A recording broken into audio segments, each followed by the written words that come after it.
Thank you, Mustafa, for this very kind introduction. And I, first of all, would like to thank ERF for extending this invitation. It's always a pleasure to be here among so many friends and colleagues and professors, former professors of mine. Of course, I'm looking at Dr. Hiba. And I have a long presentation, so I'll just get right into it. This work has been, not taken from one particular report. Basically, it's a mixture of several reports I've been working on with a lot of co-authors, including people like Zafira Zanatos, Professor Ali Abdel Qadir, who I also see here, and many others. And it's basically, we're trying to answer three questions, and I think any discussion about the long term should begin with a quick recap of how we read the past, and particularly the question of how did we get to 2010. And I think that should be the starting point, because any analysis on the future has to be situated in our conceptualization of how we got to the major eruption in 2010.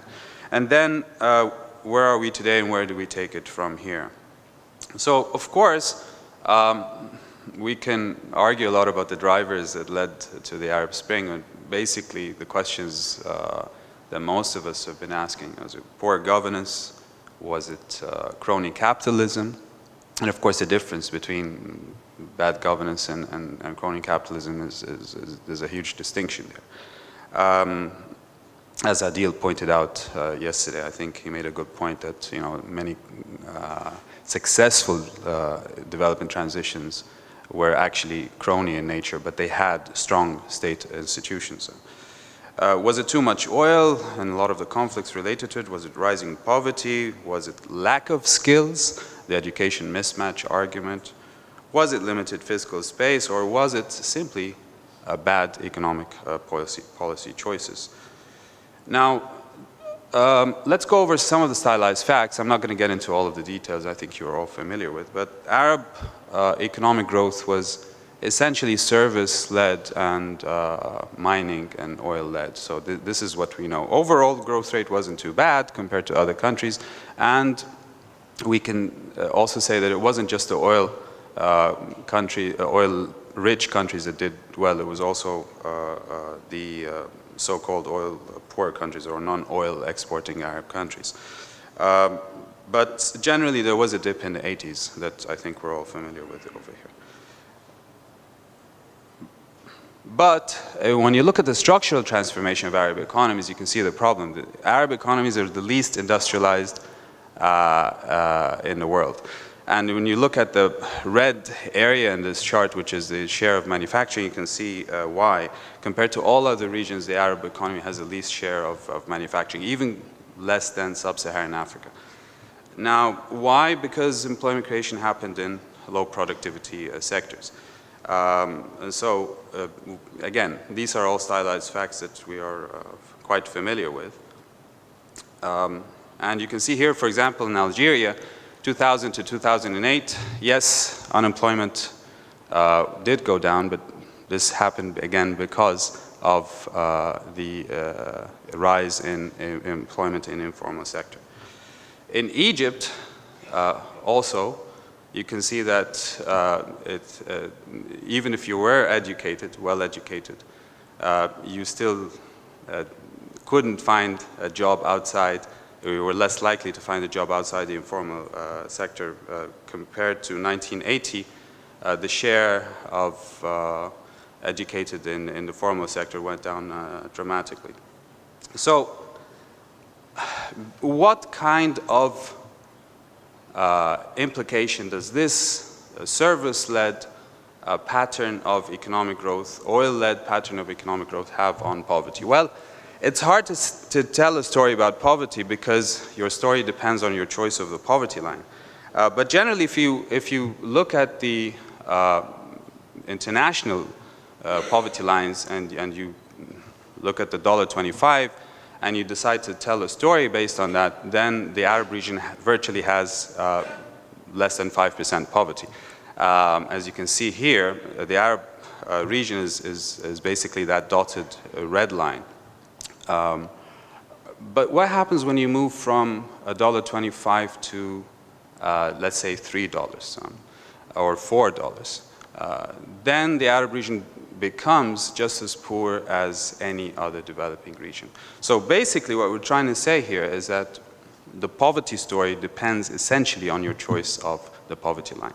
Now one can argue this is the case for all other developing regions, but it's not. In the Arab region it makes a huge difference, your choice of international poverty line. You can see here the poverty rate increases dramatically more when you move, for example, from the $1.25 to the $2 a day. But why would you want to tell a story based on international poverty lines? Why not just go to the national poverty lines, which are probably more representative of the actual deprivation and extreme poverty in the countries? And when you do that, you find out that actually poverty didn't go down as much as we expected, and judging from the international poverty lines. The story on inequality is equally fuzzy. You look at the Ginies, they tell you that we have a low inequality story. You look at the gap between the national accounts and the household expenditures, you see a different story maybe emerging here, because this gap is large and has been increasing, which basically tells you that even though the economy has been growing, the households, majority of households as captured by the household surveys, didn't see that, witness that rise in inequality. Perhaps, and I'm just saying here perhaps, it could be because of the top 1% decile, whatever, is not being captured by the surveys. But this is a hypothesis. It's not something that we can corroborate further. But there has been generally a lot of evidence about rising wealth inequality in the region, and there's certainly a lot of evidence about the rural-urban disparities, et cetera, et cetera. Of course, I'm not talking about inequality of opportunities here. That's another ballgame with another discussion altogether. What about the middle class? Again, you talk about the middle class from an international perspective, you get estimates that range between 2% and 75% for the region. It's hard to tell a story, but when you decide to use a national definition, here we use a definition which is, I can get into the technicalities of it. Basically, we define the middle class as households whose income lies above the upper poverty line, but whose expenditure on luxury goods lies below that value of the poverty line. So basically, if you're a household that spends on non-essential goods, the value equivalent to a national poverty line, then you're no longer part of that group. So based on that definition, we can then look at Arab societies in terms of 4 categories. The extremely poor, and here we're using the standard national definition of the World Bank, the population under the low poverty line. The vulnerable, or the medium poverty group, is population under the upper poverty line. The middle class, and another group that we call the affluent group, which is basically not the rich, because we know the rich don't even get captured in these surveys. And when you look at the Arab region from that angle in 2010, it's clear that the middle class was the largest segment of the society. And their size was relatively stable from 2000 to 2010. So we didn't actually see a majorly shrinking middle class overall. However, I have to say that in some countries, like in Egypt, there was a shrinking in the middle class. So this, even though it does apply for the region as a whole, it doesn't apply for all countries. We also know about the governance deficit, and as you can see here, the trend of declining governance indicators based on World Bank indicators for corruption and political stability. But there's also another side of the story that people don't often focus on, that there were successes. It wasn't all gloomy. When you look at the MDGs, for example, yes, most of the Arab countries were far behind attaining most of the MDGs, but they were not that far behind, and they actually were better than the average for a developing region. So in terms of basic quantitative development indicators, the region did not do that bad compared to at least the global average. And guess which countries led the region? The list here is basically for the countries in green, are the countries that have a positive value, meaning that they actually overachieved the targets that were set for the goals, are Oman number 1, Egypt number 2, Tunisia, and Syria following. So basically, these are the countries that led, most of them, the countries that led the Arab Spring. So, back to the question, was it crony capitalism? Was it rentier growth pattern due to economic policy that were taken? I mean, this we can debate over again, but my personal position is that there's no way that you can explain this development outcome, which I rushed through, obviously, but there's no way that you can explain it in the absence of economic policy choices. It's not just a bad governance story. Yes, there was bad governance, but it wasn't just that. It was bad governance, but it was also, we have a lot of literature about an over-obsession with macro stability, uncritical privatization, and trade liberalization. FDI in areas where you had, basically low returns, and all of that is what explains the lack of structural transformation that we witnessed. So where are we today? Basically, that also depends on how you look at the world. I mean, if you decide to pick something like the HDI and say, I'm going to, judge my situation, my development situation today based on this measure, then we have a very nice picture where a lot of the Arab countries are basically either very high human development or high human development or medium human development in terms of ranking. But guess what happens when you decide to use an expanded framework that takes into account some of these challenges? When you decide to use another methodology that factors in, for example, issues like governance, issues like environmental sustainability. I'm not going to, of course, get into the details of it. This is a proposal that we in ESCWA have on the table right now for an expanded Arab Human Development Index. And then the picture changes. Then none of the Arab countries are, in fact, classified as very high human development. Most of them are, yes, high and medium, but guess which countries drop from the list of high and very high to the medium?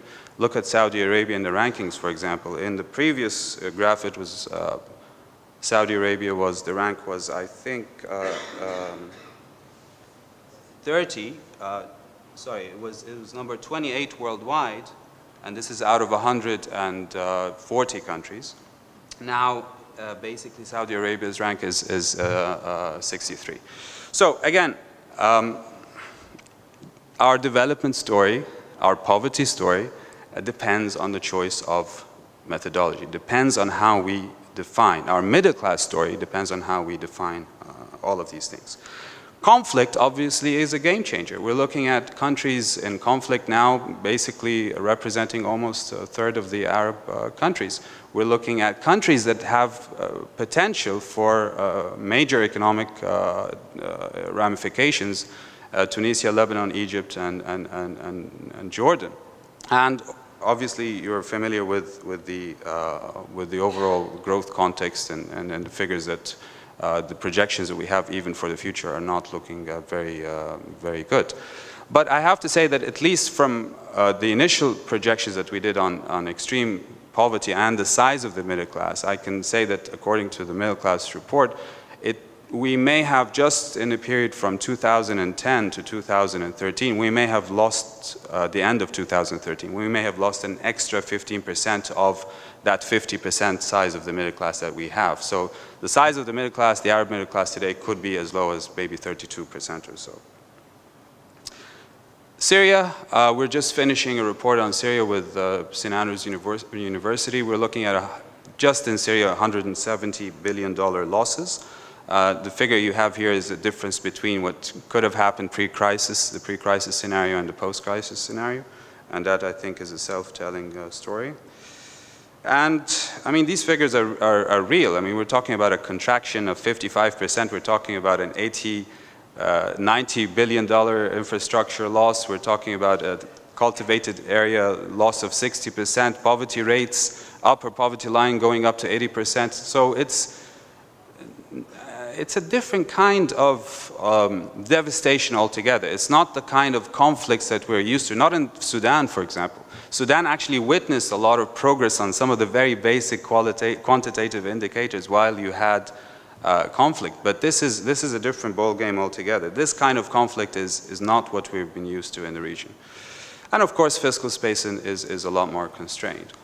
I should mention here that actually the estimates that we have for the growth requirements in the region from 2015 to 2030 are about $3.6 trillion, and not to factor in almost $500 billion just because of the estimates of the damages of or the cost of reconstruction because of the conflict. So the challenges that we're facing are obviously quite huge. Where do we go from here? Well, we decided in ESCWA to get together a bunch of people and ask that question almost a year ago. A colleague and friend of mine, Tamim al-Barghouti, a political analyst, and a few others. And since there's no way that you can tell the future or begin to tell a story about the future of the Arab region without a political narrative, Tamim has started looking at it from a political point of view. But basically, which is not something that we typically do in the ESCWA, but of course, given the current context, that's, that would be the logical starting point. But basically, the Vision 2030 report is essentially, I mean, it's hard to write a vision for the region at this juncture anyways, but what we try to do is to put together some suggestions that can be used as a trigger point for further discussions. So this was basically the methodology that we tried to look at the current scenarios. Where would we be if we continue on the same path? And I'm not talking here about further destruction. I'm not talking about, for example, other countries like, for example, Lebanon, God forbid that it turns into Syria. That scenario I'm not taking into account, because if that happens, it will be a very, very bleak picture, and we don't want to even get there. But I'm talking more or less the current situation that we have today continues on to 2030 versus where we want to go. And of course, at the heart of this vision is that you need to have a developmental state. Developmental state is not something new. It's something that we've been arguing for in the Arab Development Challenges report and Arab Middle Class report and others publications. And this developmental state will try to attain the basic, functions of the state that we expect: peace and security, better governance, structural transformation, human development, and regional integration, which happens to be the structure of the report that we're proposing. Obviously, the starting point is that you need to end the conflict, because that's the basic premise. But we've decided in our report to focus on two of the major conflicts that are happening here. One is the Arab-Israeli conflict, and one is the Syrian conflict. And basically, there are some proposals in the report that is coming out in a couple of weeks, hopefully, that will pertain to that. Tamim is more of the expert on that, and I don't have much time to get into it, but I'm just alluding to that new political dimension that needs to be there in our development thinking, that needs to be factored in when we talk about the future of the region. Governance should be the starting point, yes, but it's really institutional strength here. We're trying to, in the vision, focus on the strength of the state capacities, but also taking into account that human rights as a normative, we have as the UN, the normative position that any future vision has to be premised on a respect for human rights and the rule of law. You cannot think about a strong institution in isolation from these very basic principles of justice. And so again, this is a normative position that has to be there, it has to be highlighted. But governance reforms in an isolation of an economic vision are not going to lead you to the desired state that we want to reach. So we asked a simple question. We asked a simple question in terms of, okay, we all agree that the Asian, miracle is something we would like to emulate. That's a successful transition that happened. We know how it happened, but we're not in the 60s. But let's assume we were, okay? Let's assume that we had the ability to subsidize industries, we had the ability to interfere in tariffs, and we can integrate and utilize economies of scale. What would happen? So we did some modeling and we came up with some numbers that I thought were interesting. Basically, the important numbers is that your growth rate would double. Now, of course, I'm again assuming end of conflict. Now we're talking about a new economic policy. Let's try to emulate what the Koreans did in the 60s. And it turns out you will have some fascinating results. But the question, of course, is if you continue on doing that with the same technologies and with the same level of destruction for the environment, then you're going to hit another dead end. So our proposals are factoring in some kind of other green revolution. And we even look at concentrated solar power solutions and et cetera, et cetera. So basically, that chapter is saying, yes, you have to go back to some kind of shift, state-led shift to sectors with higher value added. And they don't just have to be in industry, by the way. They can also, and most certainly, be in services, where we think there's a huge potential for diversification in Arab economies. Now, the premise here is that if you have political stability and you have good governance, with structural transformation, you're going to get human development, okay? So human development happens as a result of these economic policies and as a result of these spillovers that you get as a result of stability. But of course, you need to have also good social policies. You need to have not just quantitative achievements in health and education, but you also need to worry about the quality. And of course, you need to focus more on agriculture sectors and promoting gender equality. All of this can be accelerated. All of the above can be accelerated by regional integration. That's why we have a chapter on regional integration.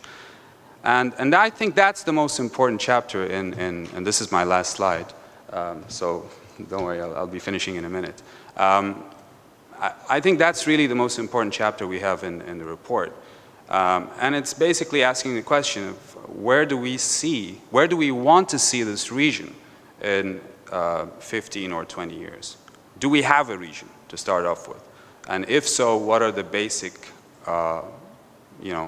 questions that we need to ask about how to get this region together? Do we want to have a region where Arabs can freely move from one country to another, where you can have a single trade policy, as the League of Arab States itself wants to have with the Arab Customs Union, and so forth. So again, the report is essentially, it's not a vision, you can't make a vision behind closed doors. It's a proposal, has some ideas. A lot of them are controversial, and I'm sure a lot of you here may not agree with many of them, but at least it's a proposal that we're putting on the table to trigger some kind of discussion, which I'm personally looking forward to. Thank you very much.